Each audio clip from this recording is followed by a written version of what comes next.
नमस्कार दोस्तों, decode exam में आप सभी का स्वागत है। आज की क्लास में हम लोग डिस्कस करेंगे मॉक टेस्ट जो कि आपकी यूपीपीसीएस प्रीलिम्स और आरओ एआरओ दोनों परीक्षाओं के लिए बहुत ही महत्वपूर्ण है। तो चलिए आज की क्लास को स्टार्ट करते हैं मेरे साथ ऐश्वर्या सिंह के साथ। अगर आज की क्लास में आपको किसी भी तरीके का डाउट होता है तो आप मुझसे कमेंट बॉक्स में पूछ सकते हैं। आज की क्लास को स्टार्ट करने से पहले थोड़ी सी इंफॉर्मेशन मैं आप लोगों को दूंगी फाउंडेशन कोर्स की, जो कि डिकोड एग्जाम आप लोगों के लिए लेकर आया है। इस फाउंडेशन कोर्स में एंटायर सिलेबस को कवर किया गया है थ्रू वीडियो लेक्चर्स। यहाँ पर आपको नोट्स पीडीएफ के फॉर्मेट में प्रोवाइड की जाएगी, आपको टेस्ट सीरीज प्रोवाइड की जाएगी जहाँ पर आप अपने परफॉर्मेंस को इवेलुएट कर सकते हैं। और अगर आपको किसी भी तरीके का डाउट होता है तो आप टेलीग्राम ग्रुप पे डिस्कस भी कर सकते हैं। क्लास इस कोर्स से रिलेटेड आपको कोई भी इंफॉर्मेशन चाहिए तो नीचे व्हाट्सएप नंबर दिया गया है, यहाँ पर आप कांटेक्ट कर सकते हैं। डिकोड एग्जाम आप लोगों के लिए समान हिंदी की पुस्तक भी लेकर आया है, जो कि आप घर बैठे ऑर्डर कर सकते हैं फ्लिपकार्ट या फिर अमेजोन से, या फिर अगर आप चाहें तो इसको अपने नियरेस्ट बुक स्टोर पर जाकर खरीद भी सकते हैं। परीक्षा की दृष्टि से महत्वपूर्ण पुस्तक है, तो एक बार इसका अध्ययन आप लोग जरूर करें।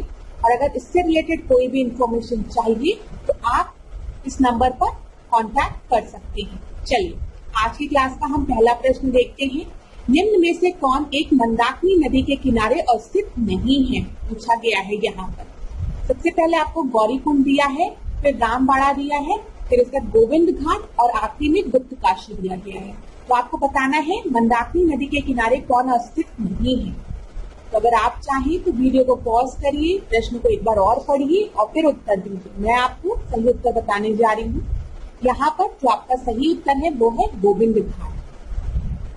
गौरीकुंड, रामबाड़ा और गुप्त काशी ये तीनों मंदाकिनी नदी के किनारे स्थित है, लेकिन जो गोविंद घाट है ये आपकी मंदाकिनी नदी नहीं, ये अलकनंदा एवं लक्ष्मण गंगा नदी के किनारे स्थित है। तो यहाँ पर आपका सही उत्तर क्या हो जाएगा? सी। अगला प्रश्न हम देखते हैं दूसरा। दूसरे प्रश्न को देखने के पहले हम यहाँ पर एक इम्पोर्टेंट पॉइंट को डिस्कस कर लेते हैं। परीक्षा में अक्सर पंच प्रयाग से रिलेटेड प्रश्न पूछ लिया जाता है, तो यहाँ पर एक बार हम पंच प्रयाग को डिस्कस कर लेते हैं। आपको पता है कि 5 प्रयाग है, उसमें सबसे पहले इधर आप देखेंगे तो विष्णु प्रयाग है, फिर नंद प्रयाग है, ठीक है, फिर कर्ण प्रयाग है, रुद्र प्रयाग है और आखिरी में देव प्रयाग है, ठीक है। तो विष्णु से देव तक का सफर है ये। तो विष्णु प्रयाग में आपकी डॉली गंगा अलकनंदा से मिलती है। विष्णु प्रयाग में डॉली गंगा अलकनंदा से मिलती है।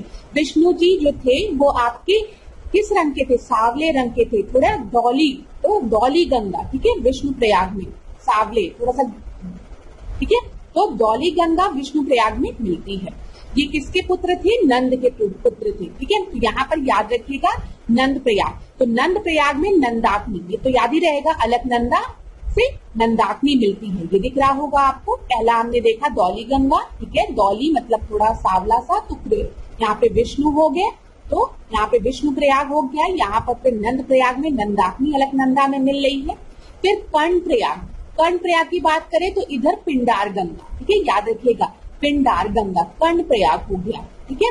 फिर उसके बाद इधर अगर हम देखेंगे चौथे पे रुद्र प्रयाग, रुद्र प्रयाग में मंदाकिनी अलकनंदा में मिल रही है, मंदाकिनी रुद्र प्रयाग में। फिर आखिरी में देव प्रयाग, देव प्रयाग में भागीरथी आके अलकनंदा में मिल रही है। तो यहाँ पर आप देख लीजिएगा, सबसे पहले विष्णु प्रयाग है, ठीक है, फिर उसके बाद नंद प्रयाग है, फिर कर्ण प्रयाग है, फिर रुद्र प्रयाग है, फिर उसके बाद देव प्रयाग है, ठीक है। और यहाँ पर सबसे पहले डॉली गंगा है, फिर नंदाकिनी है, फिर आपकी पिंडार गंगा है, फिर मंदाकिनी है और आखिरी में भागीरथी है, जब देव प्रयाग में आपकी मिलती है।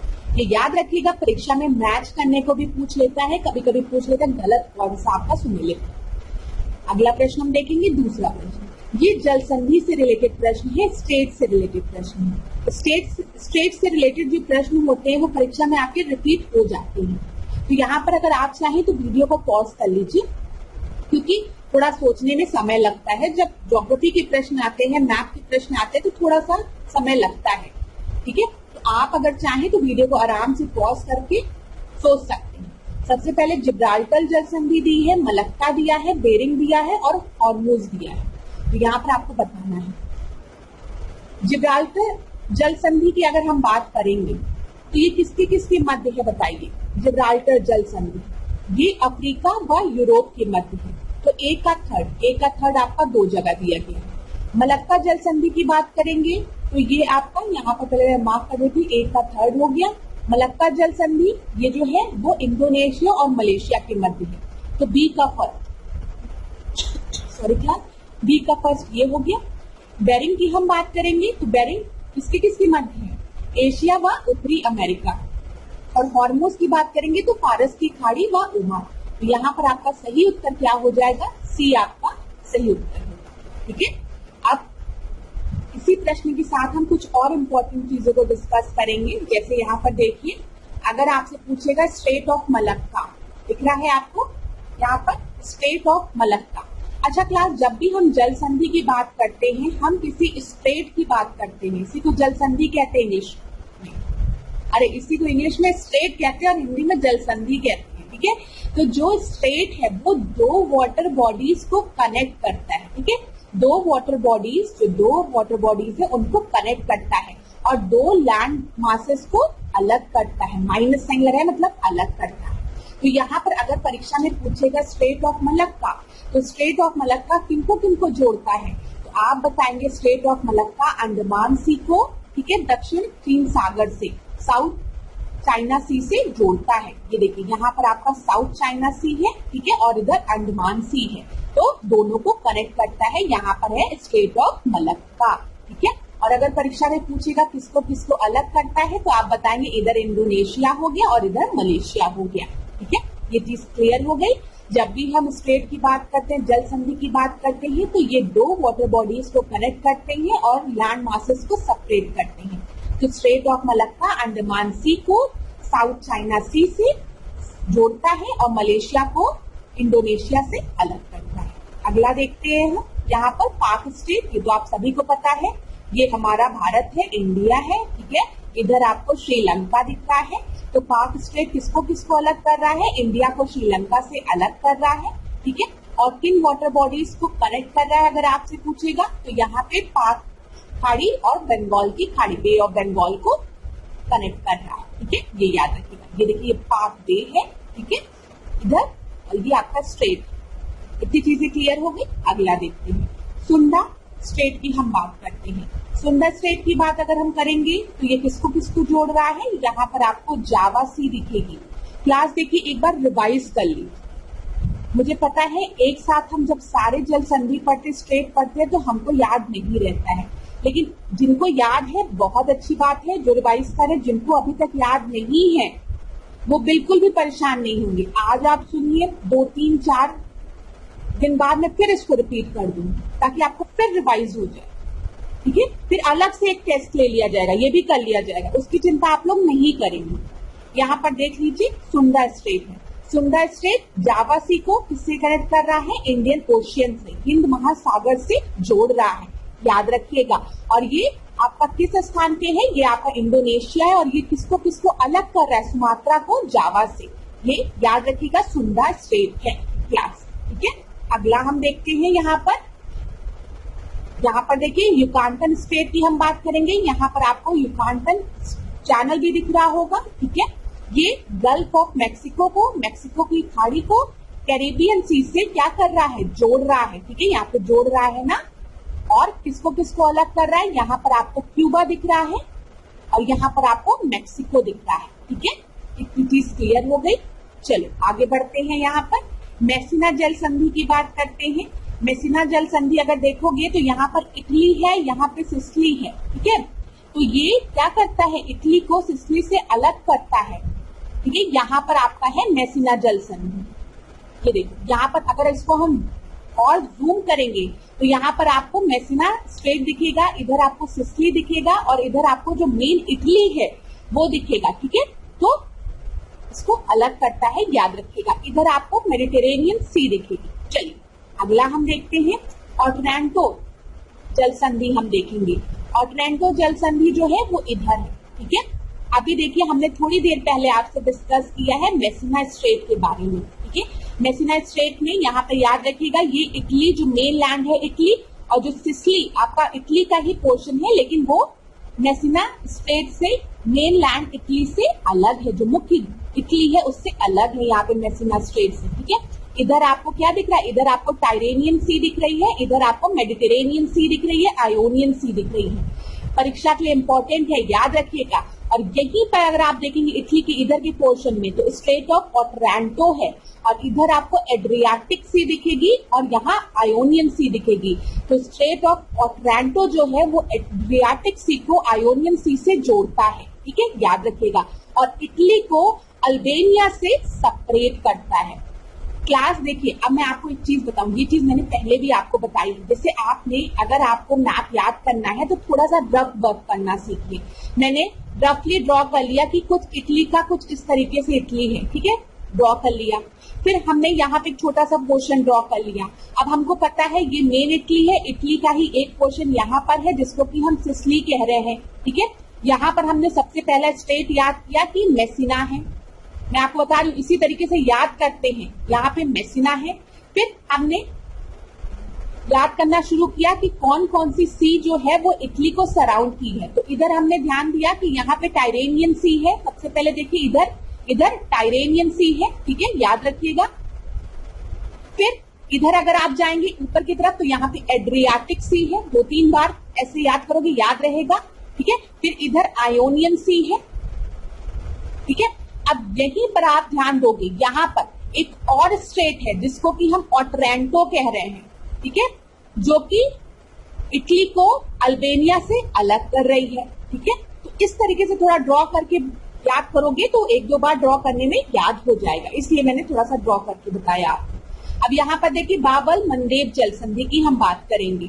ये बहुत इंपॉर्टेंट है, परीक्षा में कई बार पूछा है। यहाँ पे याद रखिएगा, ये रेड सी को कनेक्ट करता है गल्फ ऑफ एडन से, अदन की खाड़ी से, ठीक है, ये याद रखिएगा। और किसको किसको सेपरेट करता है, तो यहाँ पे आपको येमेन दिया है और इधर जिबूती दिया है, ठीक है, जिबूती दिया है, ठीक है, याद रखिएगा। इधर जिबूती हो गया, इधर येमेन को अलग करता है और रेड सी को गल्फ ऑफ एडन से कनेक्ट करता है बाबल मंडेब जल संधि। यहाँ पर देखिए ऑस्ट्रेलिया तो क्या मैं बोलती हूँ, बहुत ही इंपॉर्टेंट टॉपिक है। इस कॉन्टिनेंट को तो जरूर एक बार पढ़ लिया करो, क्योंकि परीक्षा में कई बार पूछा है कि ऑस्ट्रेलिया में कौन से डेजर्ट हैं। ये मैंने आपको कई बार बताया है, याद रखिएगा। इधर ग्रेट सैंडी है, इधर ग्रेट विक्टोरिया डेजर्ट है, इधर सिम्पसन डेजर्ट है, इधर ग्रेट आर्टिशियन बेसिन है, ठीक है, इधर ग्रेट डिवाइडिंग रेंज है। परीक्षा में एक बार पूछा था, हर बार पूछा जाता था कि ग्रेट डिवाइडिंग रेंज कहाँ है, तो स्टूडेंट्स याद कर लिए कि ऑस्ट्रेलिया में है, सबने याद कर लिया। लेकिन फिर परीक्षा में क्या किया गया, उन्होंने पूछ लिया कि great dividing range Australian continent में किस पोर्शन में है, नॉर्थ में है, साउथ में है कि नॉर्थ ईस्ट में है कि साउथ वेस्ट में है, इस तरीके से पूछ लिया, ठीक है।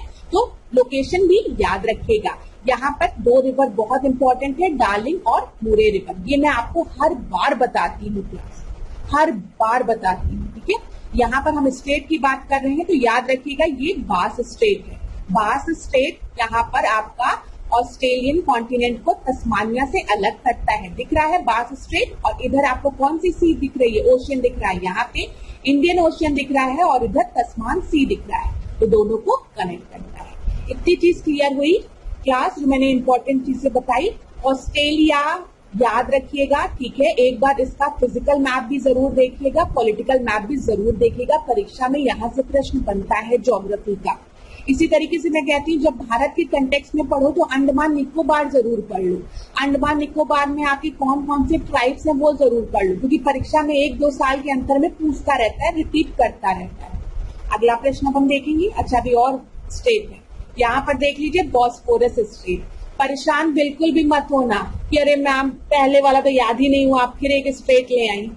हम लोग हर टेस्ट में कुछ कुछ स्टेट्स डिस्कस करेंगे, आपको याद हो जाएगा। अभी थोड़ा थोड़ा याद रखो, ठीक है।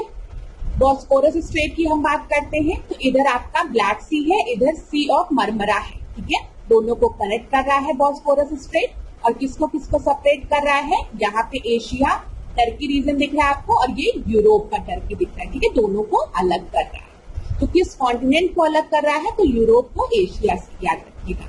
चलिए खुश हो जाइए, तीसरे प्रश्न पे आगे और स्ट्रेट नहीं डिस्कस करने जा रही मैं जल संधि, लेकिन जो भी डिस्कस किया है ना क्लास, उसको एक बार रिवाइज जरूर कर लीजिएगा। पढ़ना जरूरी है लेकिन रिवीजन उससे भी ज्यादा जरूरी है। अब तीसरे प्रश्न को हम देखेंगे। यहाँ पर है, महात्मा बुद्ध ने अपना पहला धर्मचक्र प्रवर्तन किस स्थान पर दिया? ये एक बहुत ही आसान प्रश्न है।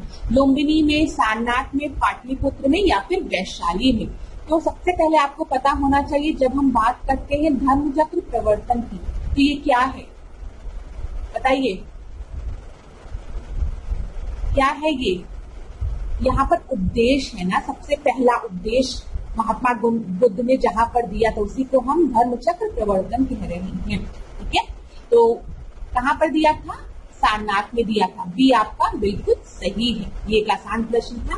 अब देख लीजिए क्लास, प्रश्न को अगर थोड़ा सा भी डिफिकल्ट बनाना होगा परीक्षा में तो आपको इस तरीके से दे देगा कि यहाँ पे सिंबल क्या रिप्रेजेंट करता है, लोटस और बुल क्या रिप्रेजेंट कर रहा है। तो आप बताएंगे ये गौतम बुद्ध के बर्थ से रिलेटेड है, उनके जन्म से रिलेटेड है। उनका जन्म कहाँ हुआ था? उनका जन्म हुआ था लुम्बिनी में, याद रखेगा। ठीक है, फिर उसके बाद जब हम बात करते हैं हॉर्स की, तो जब गौतम बुद्ध अपने घर छोड़ के गए, बाहर गए, उन्होंने जब अपने घर का त्याग कर दिया तो उसको हम क्या कहते हैं? महाभिनिष्क्रमण कहते हैं। याद रखिएगा, परीक्षा में पूछा जा सकता है। जैसे धर्मचक्र प्रवर्तन की बात की है, वैसे महाभिनिष्क्रमण की भी बात की जा सकती है। इसको हम किससे रिप्रेजेंट करते हैं? हॉर्स से। ठीक है, निर्वाण की प्राप्ति, एनलाइटमेंट की बात करें तो वही ट्री से रिप्रेजेंट किया जाता है। पहला उपदेश धर्मचक्र प्रवर्तन को बील से रिप्रेजेंट किया जाता है। ठीक है, बील से।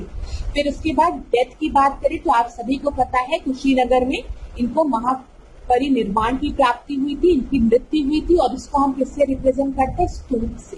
तो याद रखिएगा क्लास, ये भी परीक्षा के लिए इम्पोर्टेंट है। ठीक है, अगला हम देखते हैं चौथे प्रश्न। भारत में चिश्तिया सूफी मत को स्थापित किया था किसने? बताइए, ये परीक्षा में कई बार पूछा गया प्रश्न है। ख्वाजा बरुद्दीन ने, ख्वाजा मोइनुद्दीन ने, शेख अहमद सरहिंदी ने या फिर शेख बहाउद्दीन जकारिया ने? किसने किया था बताइए?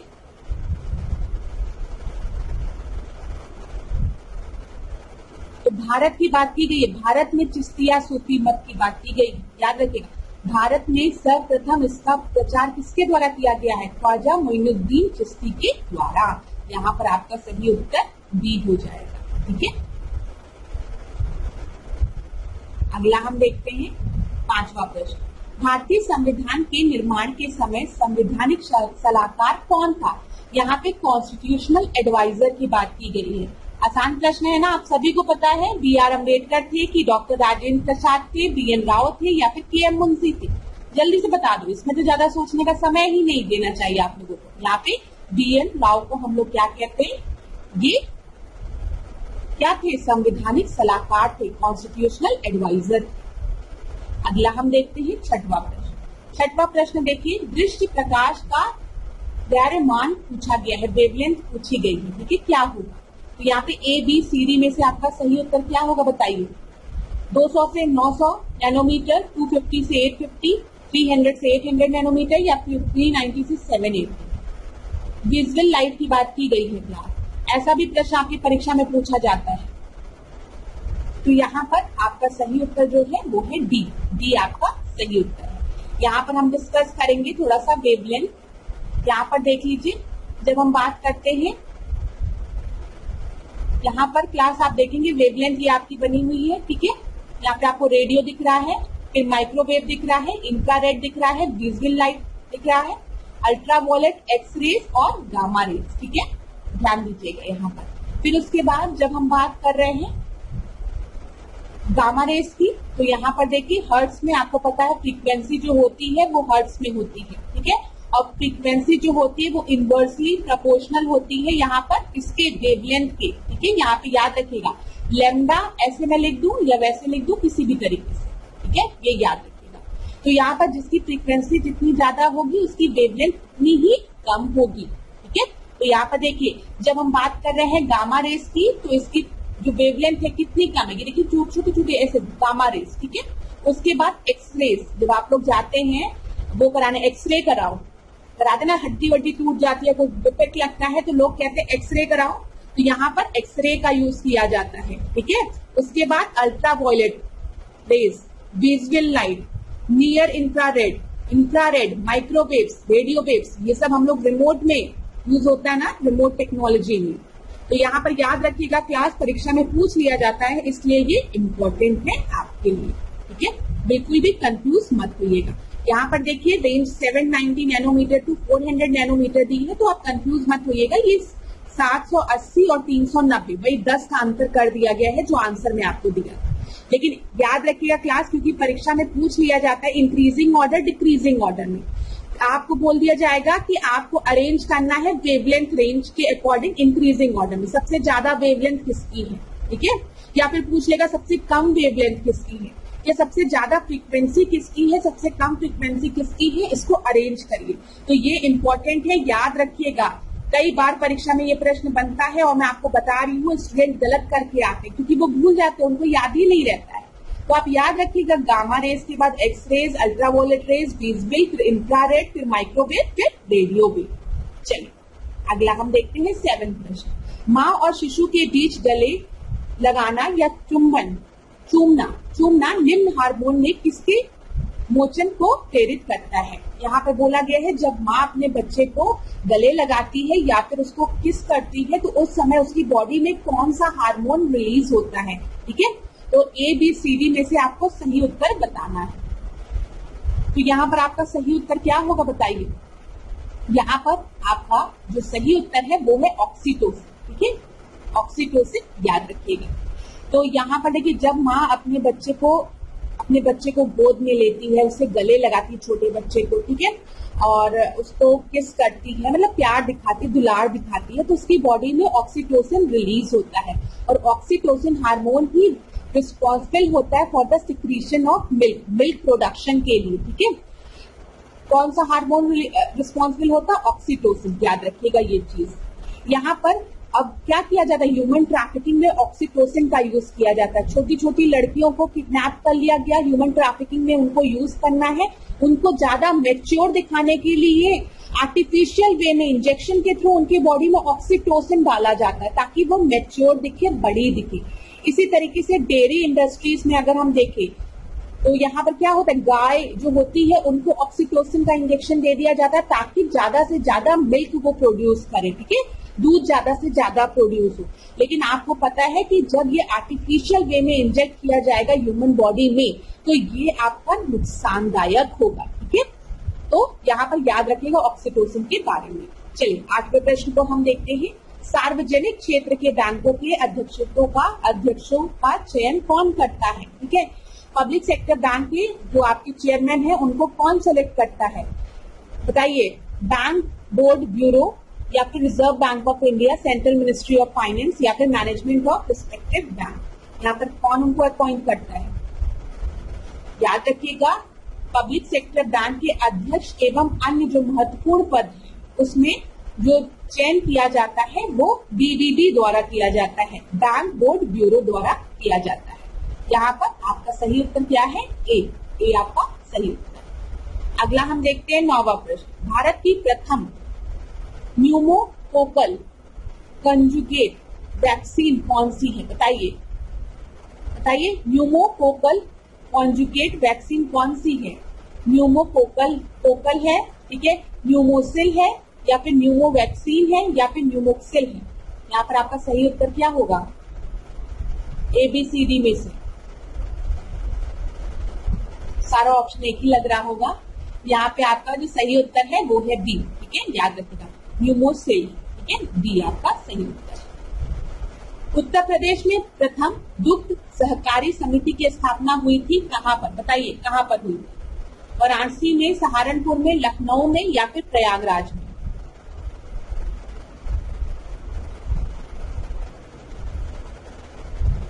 बताइए।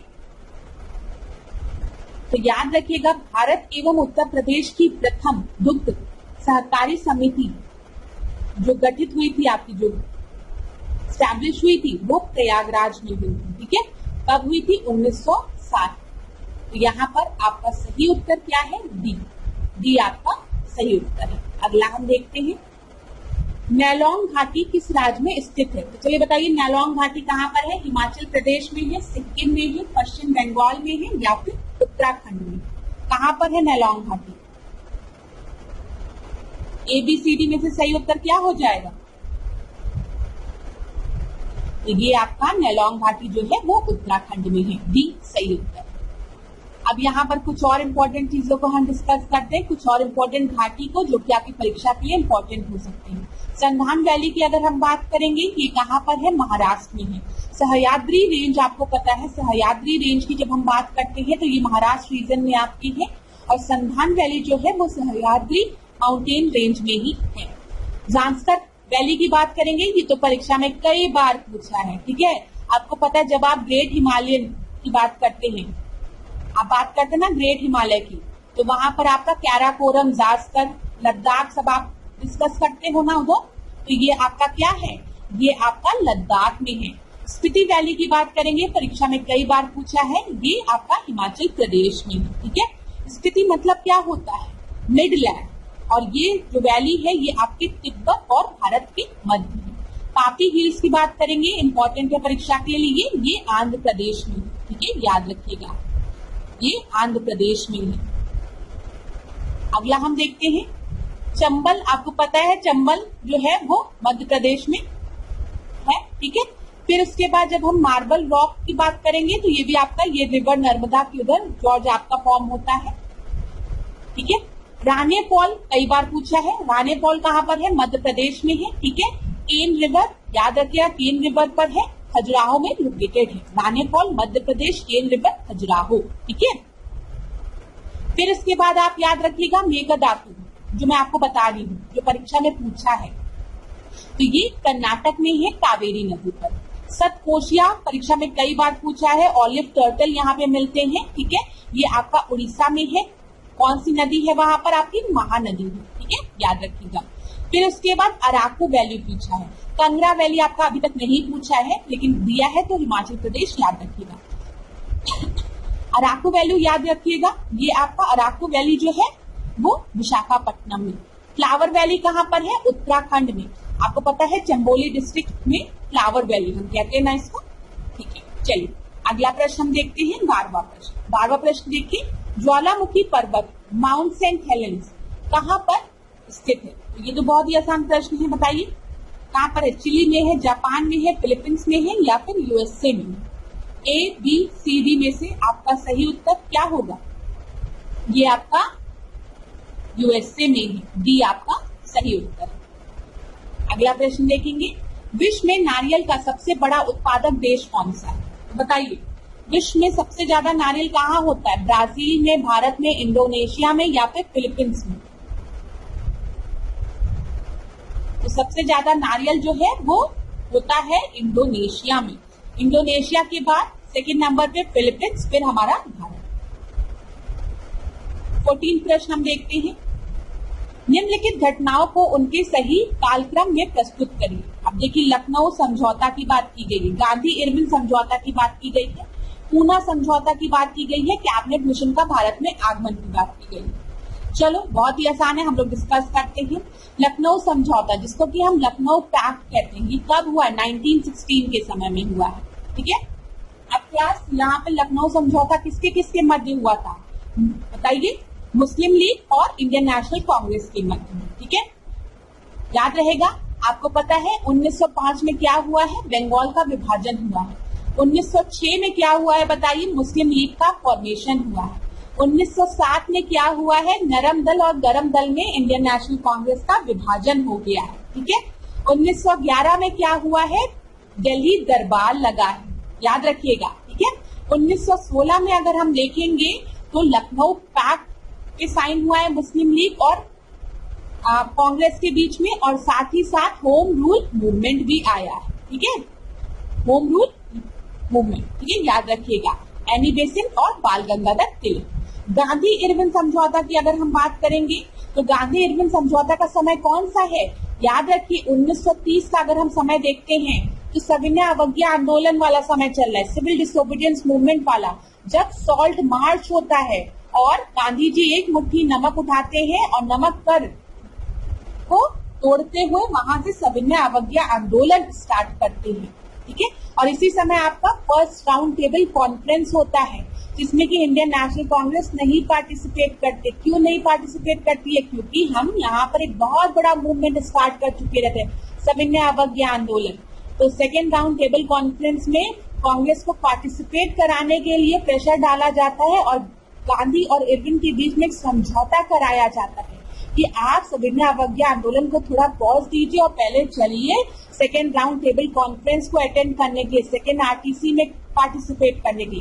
तो ये आपका कौन सा समय होगा? 1931 का समय होगा। ठीक है, पूना समझौता की बात करेंगे तो जब सेकेंड राउंड टेबल कॉन्फ्रेंस में महात्मा गांधी पार्टिसिपेट करने जाते हैं तो वहां पर सेपरेट इलेक्टोरेट की बात होती है, कम्युनल अवार्ड की बात होती है, ठीक है, दलित्स के लिए, जिससे कि महात्मा गांधी बहुत दुखी होते हैं और भारत लौट के आते हैं, आमरण अनशन में बैठ जाते हैं जेल में। कहते हैं मैं तब तक नहीं खाऊं पीऊंगा जब तक कि क्या हो, जब तक कि ये जो कम्युनल अवार्ड की बात की गई है उसको वापस ना ले लिया जाए, डिमांड, ये वाला जो प्रपोजल रखा गया है। तो बाद में जब गांधी जी की जब थोड़ी सी हालत खराब होने लगती है तो बी आर अम्बेडकर से बोला जाता है एक समझौता करिए गांधी जी के साथ। तो पूना समझौता होता है, पूना पैक्ट साइन होता है। तो ये कब है? ये सेकेंड राउंड टेबल कॉन्फ्रेंस के बाद है, तो 1932 हम लिख देते हैं यहाँ पर। कैबिनेट मिशन का भारत में आगमन, तो ये तो काफी समय बाद होता है ना। कब होता है? 1946 में। क्विट इंडिया मूवमेंट, भारत छोड़ो आंदोलन वाला जब हो जाता है सब, तो 1946 में जाकर आपका ये कैबिनेट मिशन आता है। ठीक है, 1946। तो अब अरेंज कर लो, आसान था ये, इसको तो मैं आसान मानूंगी। तो 1, 2, 3, 4, अरे एकदम अच्छे से दिया गया है, डी आपका सही उत्तर है। अगला देखते हैं, भारत के संविधान का निम्नलिखित में से कौन सा अनुच्छेद प्रेस की स्वतंत्रता से संबंधित है? तो बताइए कौन सा? 19, 20, 21, 22। सही उत्तर क्या है आपका? बताइए क्लास। आर्टिकल 19 में आपका प्रेस से की स्वतंत्रता से रिलेटेड है। 19 आपका होगा। ठीक है, ये आपका सही उत्तर है। अगला देखते हैं, निम्नलिखित अवस्थाओं में से किसमें गीले कपड़े सबसे जल्दी सूख जाएंगे? तो जल्दी से बता दो किसमें गीले कपड़े सबसे ज्यादा सूख जाएंगे अच्छे से। अच्छा मुझे एक बात बताओ इस प्रश्न को सॉल्व करने के पहले, आप लोग जब अभी बारिश में गर्मी है, ठीक है, बहुत गर्मी लग रही है, बहुत गर्मी लग रही है, उमस, लोग कहते हैं उमस है, बहुत उमस है। क्या उमस में कपड़े सूखते हैं? जब उमस रहती तो कपड़े, गीले कपड़े सूखते हैं, जल्दी सूखते हैं कि लेट में सूखते हैं? बताओ उमस के समय। अब जिसने कपड़े धो के कभी फैलाने का कष्ट किया होगा उसको तो ये उत्तर पता होगा। हर चीज के लिए पढ़ाई करना जरूरी थोड़ी है, कभी कभी घर में आलस को छोड़ के काम करना भी जरूरी है। ठीक है, तो इसीलिए जिन्होंने भी थोड़ा सा काम चोरी ना करके अपने घर में कपड़े कभी धोए होंगे, फैलाए होंगे, उनको इसका उत्तर पता होगा, चाहे पढ़ा हो चाहे ना पढ़ा हो। और जिसने कभी कपड़े धोए नहीं, फैलाए नहीं, वो बेचारा साइंस लगाएगा, सोचेगा, 10 मिनट देगा तब उत्तर देगा। तो यहाँ पे याद रखिए, जब भी उमस बहुत ज्यादा होती, उमस मतलब क्या? बहुत ह्यूमिडिटी है, ठीक है, तो उस समय बारिश होने वाली होती तो कपड़े आपके नहीं जल्दी सूखते हैं। कपड़े कब जल्दी सूखते हैं? जब हमारी जो विंड फ्लो कर रही है वो ड्राई है, वो सूक्ष्म हवा है और टेम्परेचर ज्यादा है, तब कपड़े जल्दी सूखेंगे। जब हवा में नमी होगी, ह्यूमिडिटी होगी, तब कपड़े जल्दी नहीं सूखेंगे। तो यहाँ पर आप देख लो, यहाँ पे इसको एक काम करो हिंदी में, पहले इसको 20 डिग्री सेंटीग्रेड 200 कर दो कि भाई जल जाएंगे कपड़े 600 डिग्री सेंटीग्रेड में। ठीक है, तो इसको 60 करो, 20 करो, 20 करो, 60 करो। ठीक है, तो यहाँ पर देखो सबसे कम ह्यूमिडिटी कहाँ दी गई है? इन दोनों ऑप्शन में दी गई है। और टेम्परेचर किसमें ज्यादा दिया गया है? तो 60 डिग्री ज्यादा है, तो इसको जल्दी से टिक लगा। ठीक है, इसको 200, 200, 600 मत करना, कपड़े जल जाएंगे आपके। तो डी आपका सही उत्तर है। अगला देखते हैं 17 प्रश्न को। देखिए यहाँ पर, निम्नलिखित तथ्यों पर विचार कीजिए। चलिए विचार कीजिए। भारत पशु कल्याण बोर्ड पर्यावरण अधिनियम 1986 के अधीन स्थापित है। तो सबसे पहले तो इन्वायरमेंट प्रोटेक्शन एक्ट कब आया? 1986 में। ठीक है, राष्ट्रीय बाघ संरक्षण प्राधिकरण एक सांविधिक निकाय है। ठीक है, फिर उसके बाद राष्ट्रीय गंगा नदी द्रोणी प्राधिकरण की अध्यक्षता प्रधानमंत्री करते हैं। तो यहाँ पर आपको बताना है क्या सही है। तो देखिए क्लास, जो national Ganga river basin authority है उसके चेयरमैन जो है, उसको चेयर कौन करता है? प्रधानमंत्री करते हैं, बिल्कुल सही है। एनटीसीए जो है वो स्टैट्यूटरी बॉडी है, ठीक है, एक सांविधिक बॉडी है, निकाय है, ये भी सही है। लेकिन यहाँ पर दिया गया है animal welfare board of India जो स्टैब्लिश है वो environment protection act EPA act के थ्रू हुआ है, ये आपका गलत है। यहाँ पे ईपीए एक्ट नहीं है, ठीक है। यहाँ पर आपका कौन सा एक्ट है? Prevention of cruelty to animal act 1960, prevention of cruelty to animal act 1960। यहाँ पर सही उत्तर क्या होगा? केवल बी। यहाँ पर हम व्याख्या देख लेते हैं, यहाँ पर देख लीजिए, भारतीय पशु कल्याण बोर्ड देश में पशुओं के कल्याण को बढ़ावा देने तथा पशु कल्याण कानून पर एक सांविधिक सलाहकारी निकाय है, ठीक है, याद रखिए। इसकी स्थापना 1962 में पशु क्रूरता निवारण अधिनियम 1960, prevention of cruelty to animal act 1960 के धारा 5 के तहत की गई, ठीक है। चलिए आगे देखते हैं। अभी 18 प्रश्न को अब देखते हैं क्लास। यहाँ पर देखिए, भारत में सिक्का जारी करने के लिए कौन अधिकृत? बताइए कौन अधिकृत? आरबीआई, वित्त मंत्रालय मतलब रिजर्व बैंक ऑफ इंडिया, या फिर वित्त मंत्रालय, या फिर स्टेट बैंक ऑफ इंडिया, या फिर राष्ट्रीय स्टॉक बाजार? बताइए सही उत्तर क्या है?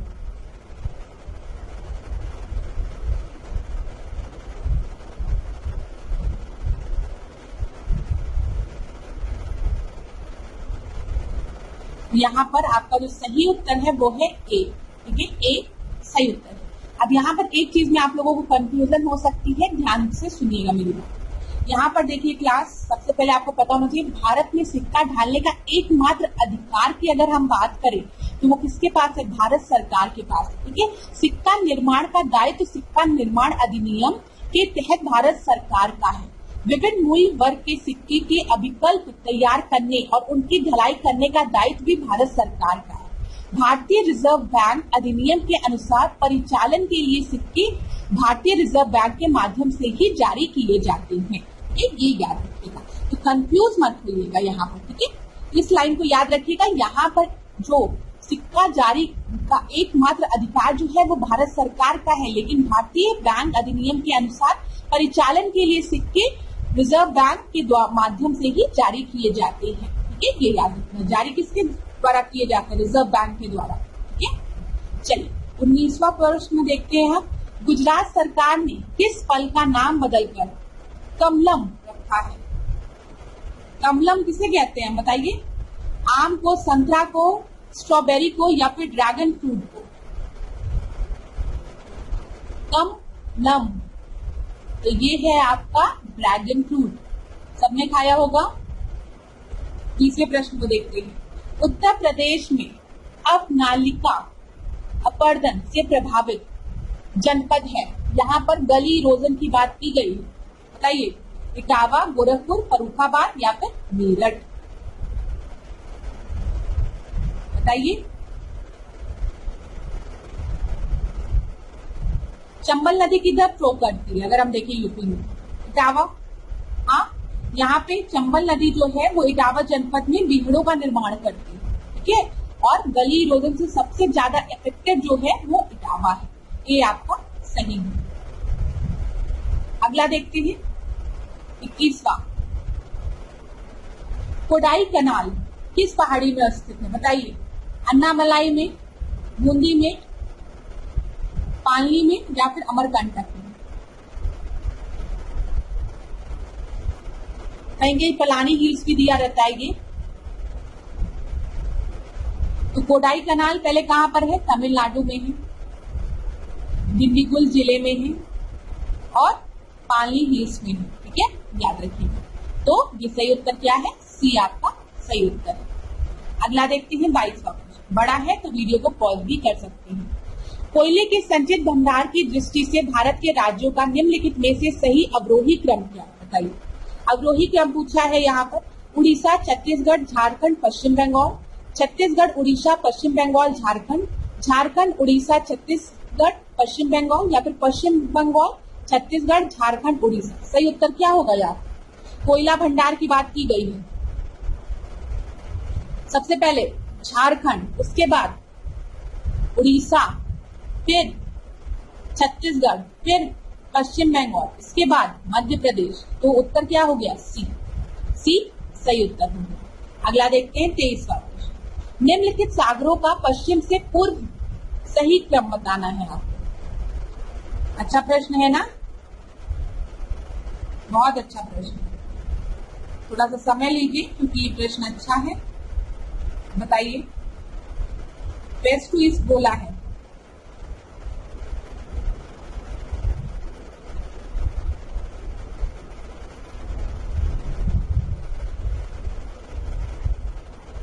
तो यहाँ पर आपका सही उत्तर क्या होगा? वीडियो को पॉज करिए अगर आपको और समय लेना है। वेस्ट टू ईस्ट बोला है तो भूमध्य सागर हो जाएगा, उसके बाद काला सागर होगा, फिर कैस्पियन सी, फिर अरल सी। यहाँ पर सी आपका सही उत्तर होगा। अब क्लास यहाँ पर मैं मैप तो नहीं लेके आई हूँ, लेकिन मैं थोड़ा सा आपसे डिस्कस जरूर करूंगी। जैसे जब हम बात करते हैं ब्लैक सी, क्योंकि परीक्षा में पूछ लेता है कि ब्लैक सी को कौन कौन सी कंट्री सराउंड कर रही है, ठीक है। तो आप याद रखिएगा, मैंने तो रूर बीटीजी याद रखा था, अब आप किसी और अच्छे उससे याद रख लीजिएगा।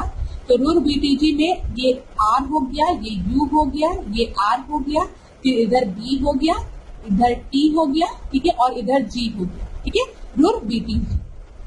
आप देखिए यहाँ पे क्लॉकवाइज एंटी क्लॉकवाइज आप जैसे, तो सबसे पहले इधर रशिया हो गया, क्या हो गया? रशिया। इधर यूक्रेन हो गया, इधर रोमानिया हो गया, फिर बुल्गारिया हो गया, फिर टर्की हो गया, और इधर बचा जॉर्जिया। तो ब्लैक सी, रूर बीटीजी, ठीक है, याद रख सकते हैं। अगर आपको याद रखना है, कोई और अच्छा ट्रिक है तो आप उससे याद रख सकते हैं। इसी तरीके से कैस्पियन सी की अगर हम बात करें, तो कैस्पियन सी को कौन कौन सी कंट्री सराउंड करती है, परीक्षा में पूछ लिया जाता है, तो याद रखिएगा।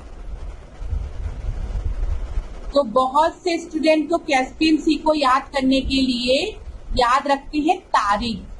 क्या याद रखते हैं? तारीख, ठीक है। मैंने कटियार से याद किया था,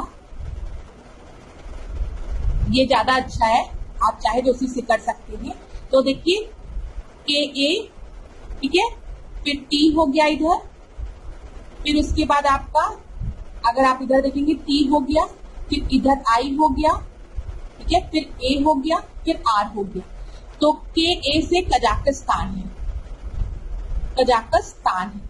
फिर टी से आपका क्या हो गया? तुर्कमेनिस्तान। याद रखिएगा, परीक्षा में पूछा जाता है इसलिए बता रही हूँ। फिर आई से क्या हो जाएगा? ईरान हो जाएगा, ठीक है। फिर ए से अजरबैजान हो जाएगा, और आर से आपका रशिया हो गया।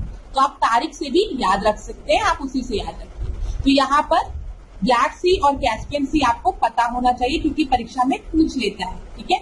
और अगर हम बात करेंगे एरल सी की, क्योंकि ये भी परीक्षा में पूछता है, मेडिटेरेनियन सी को तो कई कंट्रीज आपकी सराउंड करती है, एक बार उसको देखिएगा। लेकिन मैं आपको ब्लैक सी, कैस्पियन सी और एरल सी के बारे में बता दे रही हूँ, क्योंकि परीक्षा में पूछ लिया जाता है तो आपको दिक्कत ना हो, ठीक है। एरल सी की अगर हम बात करेंगे तो आप कैसे याद रखेंगे इसको? आप इसको कुआ से याद रख सकते हैं, ठीक है। किससे याद रखेंगे? कुआ से। कहाँ गया? ये रहा एरल सी, यहाँ पे है ना, कुआ से। यहाँ पे आपको याद रखना है कजाकिस्तान और उज्बेकिस्तान, ठीक है, कजाकिस्तान और उज्बेकिस्तान याद रखिएगा, एरल सी इसके बीच में। चलिए अगला अब हम देखते हैं 24वां प्रश्न। इतना ठीक है ना क्लास? ज्यादा हो जाएगा तो कंफ्यूजन होने लगेगा। मनुस्मृति मुख्यतः संबंधित है किससे? बताइए, सोशल सिस्टम से, लॉ से, इकोनॉमिक्स से, या फिर स्टेट क्राफ्ट से? बताइए। तो ये आपका किस चीज से संबंधित है? देखिए, मनु को हम क्या कहते हैं? मनु को हम प्राचीन भारत का प्रथम एवं महान विधि निर्माता मानते हैं, ठीक है। और मनु स्मृति प्राचीन भारतीय समाज व्यवस्था तथा हिंदू विधि से संबंधित है, ठीक है, याद रखिएगा। तो यहाँ पर हम इसको अगर यहाँ पे मोस्ट एक्यूरेट देखें हम, तो हम सोशल सिस्टम लगा सकते हैं, ठीक है। एक दो ऑप्शन में आपको कंफ्यूजन होगी, लेकिन मोस्ट एक्यूरेट देखेंगे तो आप सोशल सिस्टम लगाइएगा, समाज व्यवस्था से। अगला देखते हैं हम 25वां प्रश्न। सूची 1 को सूची 2 के साथ आपको सुमेलित करना। एक तरफ समाचार पत्र है, दूसरी तरफ आपके संस्थापक। चलिए बताइए। दैनिक आज, the leader, the national Herald, the Pioneer. तो यहाँ पे दैनिक आज की बात करेंगे तो कौन इससे रिलेटेड है? शिव प्रसाद हैं, तो ए का आपका 4th हो जाएगा। द लीडर की बात करेंगे तो कौन होगा? मदन मोहन मालवीय, तो 3 हो गया। ठीक है, फिर उसके बाद हम देखेंगे सी का द नेशनल हेराल्ड की बात हम करेंगे तो जवाहरलाल नेहरू हो गए। और फिर उसके बाद द पायनियर की बात अगर हम करेंगे तो जॉर्ज एलन हो गए। तो सही उत्तर क्या हो जाएगा? ए आपका एकदम सही है। ठीक है, अगला प्रश्न देखते हैं 26वां प्रश्न। भारत के मुख्य चुनाव आयुक्त को नियुक्त किया जाता है किसके द्वारा? लोकसभा के द्वारा, प्राइम मिनिस्टर के द्वारा, प्रेसिडेंट के द्वारा या फिर चीफ जस्टिस के द्वारा? चीफ इलेक्शन कमिश्नर की बात की गई है यहाँ।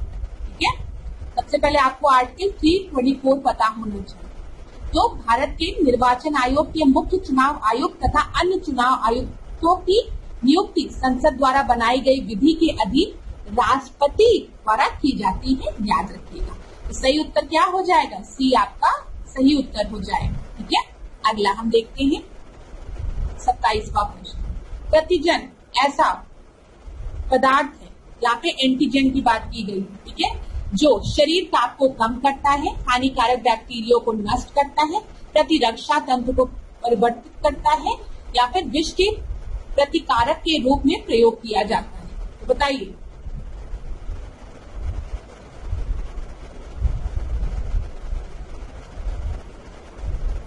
तो ये इम्यूनिटी से रिलेटेड है आपका। ठीक है, प्रतिरक्षा तंत्र को प्रवर्तित करता है, ट्रिगर द इम्यून सिस्टम। सी आपका सही उत्तर है। यहाँ पे देख लेते हैं। प्रतिजन वे पदार्थ होते हैं जो प्रतिपिंड या प्रतिरक्षी के निर्माण को करते हैं तथा प्रतिरक्षा तंत्र को प्रवर्तित करते हैं और रक्त वर्ग सार्वत्रिक दाता होते हैं। आपको पता है यूनिवर्सल डोनर होते हैं, बोला गया है क्योंकि इसमें प्रतिजन एंटीजन नहीं होते। चलिए 28वां प्रश्न देखते हैं। किस अर्थशास्त्री ने भारत में सबसे पहले वैज्ञानिक दृष्टि से राष्ट्रीय आय की गणना की थी? वैज्ञानिक दृष्टि से बात की गई है, बताइए। D.R. गाडगिल ने, ठीक है, V.K.R.B. राव ने, मनमोहन सिंह ने या फिर Y.V. अलग ने? बताइए। हम अगर स्वतंत्रता के पूर्व देखें तो द ग्रैंड ओल्ड मैन जिनको हम कहते हैं, दादा भाई नरोजी ने 1867 में ही नेशनल इनकम कैलकुलेट करने का प्रथम प्रयास किया है। लेकिन अगर वैज्ञानिक दृष्टि से हम देखें नेशनल इनकम को कैलकुलेट किसने किया है तो वो कौन थे? वो आपकी बताइए, V.K.R. राव थे। ठीक है, यहाँ पर याद रखिएगा बी आपका सही उत्तर है। अगला हम देखते हैं 29 प्रश्न। अंतरराष्ट्रीय व्यापार का मुख्य सुरक्षा कवच है? WTO, वर्ल्ड बैंक, IMF या फिर IFC?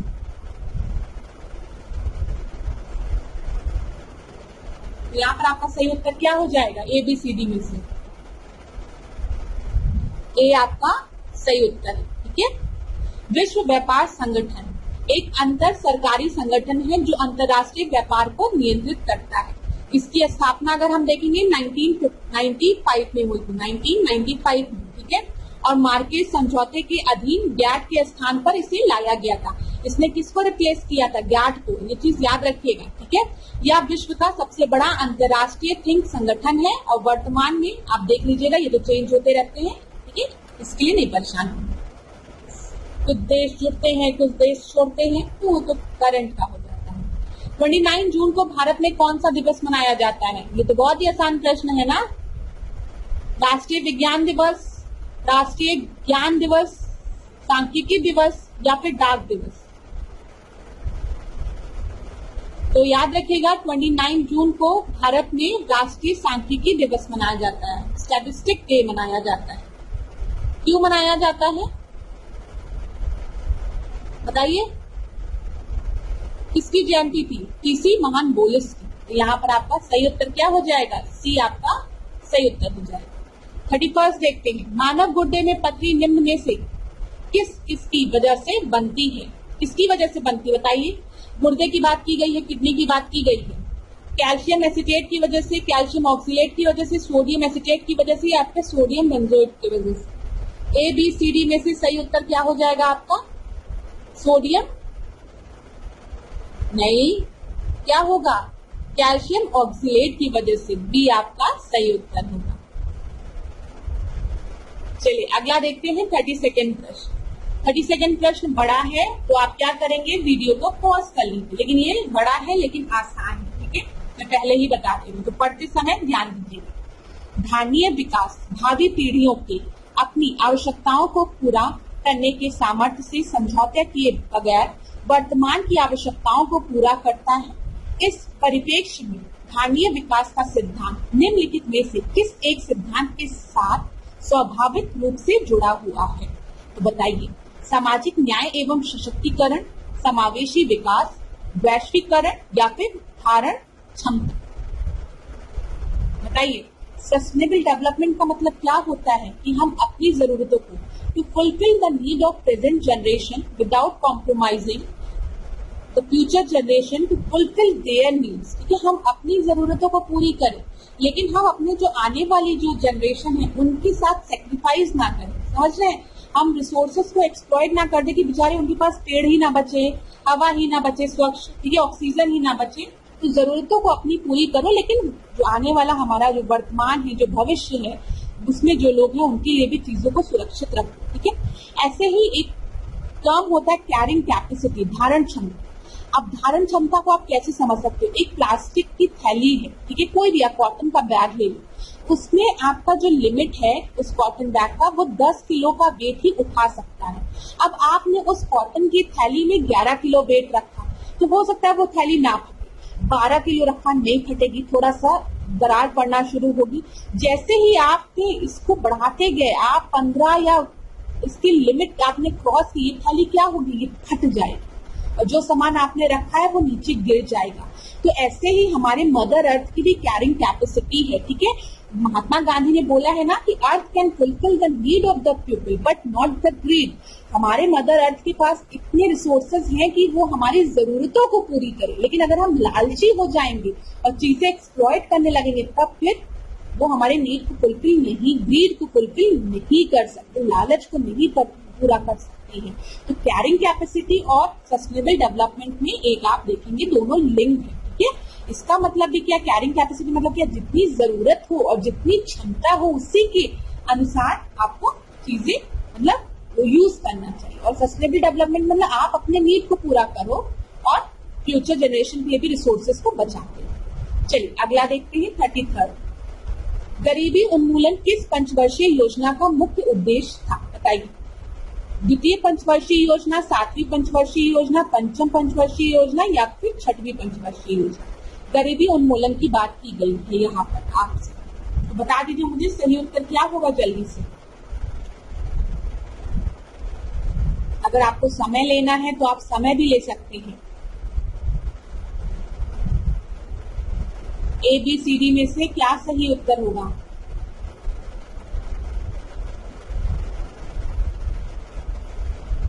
तो यहाँ पर जो आपका सही उत्तर है वो है सी, ठीक है, याद रखिएगा। पांचवी पंचवर्षीय योजना की जब हम बात करते हैं तो उसका जो मुख्य उद्देश्य था वो क्या था? वो आपका गरीबी उन्मूलन था, ठीक है, याद रखिएगा।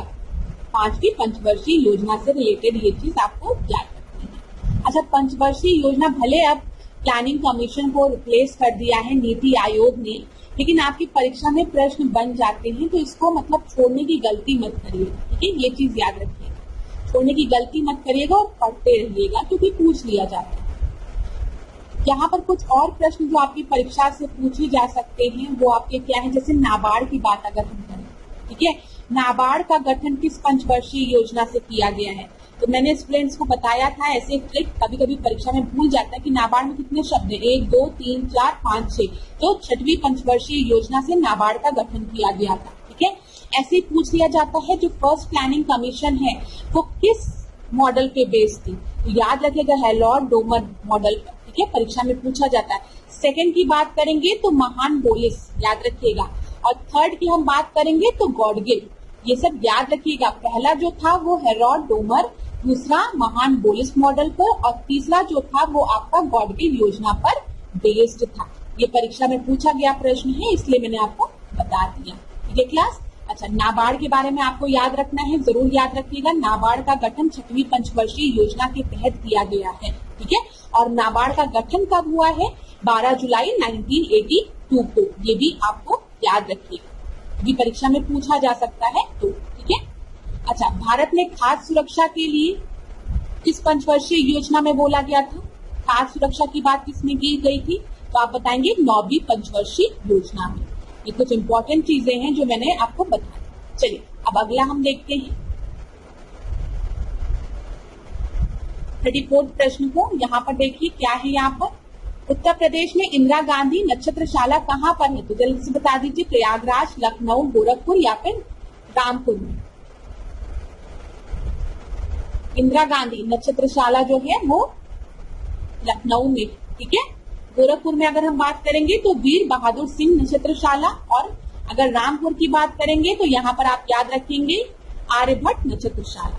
चलिए अगला हम देखते हैं 35वां प्रश्न और आज के क्लास का आखिरी प्रश्न। निम्नलिखित युग्मों में से किसका जन्म स्थान सुमेलित नहीं है? बताइए। चलिए, अमीर खुसरो का जन्म एटा में हुआ है, मिर्जा गालिब का आगरा में, जोश का मलिहाबाद में। ठीक है, मलिहाबाद के आम फेमस है ना। राम प्रसाद बिस्मिल का गोरखपुर। बताइए यहाँ पे सही क्या होगा? अमीर खुसरो का एटा में, मिर्जा गालिब का आगरा में, ठीक है, जोश का मलिहाबाद में। राम प्रसाद बिस्मिल की अगर हम बात करें तो इनका जन्म कहाँ हुआ? शाहजहांपुर जिले में हुआ। ठीक है, गोरखपुर में इनको फांसी दी गई थी। आपको पता है ना, राम प्रसाद बिस्मिल को 1925 में जो काकोरी कांड हुआ था, ठीक है, काकोरी कांड के कारण इनको 19 दिसंबर 1927 में गोरखपुर में इनको फांसी दे दी गई। तो यहाँ पर आपका सही उत्तर क्या हो जाएगा? डी आपका सही उत्तर हो जाएगा। तो ठीक है क्लास, आज का सेशन यहीं पे अब एंड करेंगे। तो थैंक यू सो मच। आज हमने 35 प्रश्नों को डिस्कस किया। ठीक है, आपको प्रश्न कैसे लगे कमेंट बॉक्स में बताइएगा। आपकी पढ़ाई कैसी चल रही है ये भी जरूर बताइएगा। ठीक है, पढ़ते जरूर रहिएगा क्लास। फिर क्लास के एंड में मैं आप लोगों से एक ही बात बोलूंगी, हर बार यही बात बोलती हूँ कि सबसे अहम जो रोल है, जो सबसे इम्पोर्टेंट रोल है वो आपको ही प्ले करना है। ठीक है, आपको ही मेहनत करनी है, आपको ही पढ़ाई करनी है, आपको ही एग्जाम में बैठना है। हम बस आपका मार्गदर्शन कर सकते हैं। ठीक है, जो गुरु है वो आपका मार्गदर्शन कर सकता है, वो आपको पथ बता सकता है कि इस पथ पर चलना है या इस तरीके से पढ़ाई करनी है। आपके जीवन में अगर कोई भी आपके सब्जेक्ट में कोई भी दिक्कत आ रही है किसी भी टॉपिक में, तो वो आप बता सकते हैं। मैंने लास्ट क्लास के कमेंट्स आपके पढ़े, आप में से किसी स्टूडेंट ने एल नीनो और ला नीनो की बात की है, उससे रिलेटेड प्रश्न को हम नेक्स्ट टेस्ट में इंक्लूड करेंगे। ठीक है, तो उससे क्या बेनिफिट होगा? आपको कॉन्सेप्ट भी समझ में आ जाएगा, साथ ही साथ आपका क्वेश्चन भी प्रैक्टिस हो जाएगा। तो वो आप आने वाले क्लास में डिस्कस कर लेंगे। ठीक है, अभी मैंने पढ़ा था तो इसी वजह से इस टेस्ट में मैं इंक्लूड नहीं कर पाई। तो चलिए आज के सेशन को यही पे एंड करेंगे। नेक्स्ट क्लास में आपसे मिलेंगे। कोई भी परेशानी होती है कमेंट बॉक्स में आप बताएंगे, सब्जेक्ट से रिलेटेड। ठीक है, किसी भी टॉपिक में दिक्कत होती है कमेंट बॉक्स में बताएंगे, टेस्ट में दिक्कत होती है कमेंट बॉक्स में बताएंगे। ठीक है, लेकिन मेहनत जरूर करेंगे। हर टेस्ट के बाद मैं बोलती हूँ पढ़ाई करिए, रोज पढ़िए। ये मत सोचिए एग्जाम आएगा तब पढ़ेंगे क्वालिफाई कर लेंगे, नहीं, आपको आज ही से पढ़ना है, अभी से पढ़ना है। और अगर आपका प्रीलिम्स काफी अच्छा तैयार है तो मेंस के लिए पढ़ो। ठीक है, ऐसा तो है नहीं कि इस साल प्रीलिम्स देंगे, अगली बार प्रीलिम्स और मेंस देंगे, उसके बाद प्रीलिम्स मेंस इंटरव्यू देंगे। सोच रहे हैं 3 साल 5 साल पंचवर्षीय योजना तो लेके चल नहीं रहे हो, क्वालिफाई इसी साल करना है, तो प्रीलिम्स मेंस सब चीज के लिए अभी से पढ़ना है अगर समय आपके पास है पर्याप्त। तो इसी के साथ आज की क्लास को एंड करते हैं। कोई भी दिक्कत होगी कमेंट बॉक्स में आप पूछिएगा। धन्यवाद क्लास। मेरे साथ ऐश्वर्या सिंह के साथ डिकोड एग्जाम के साथ बने रहिए। खूब पढ़िए, खूब आगे बढ़िए। आपका दिन मंगलमय।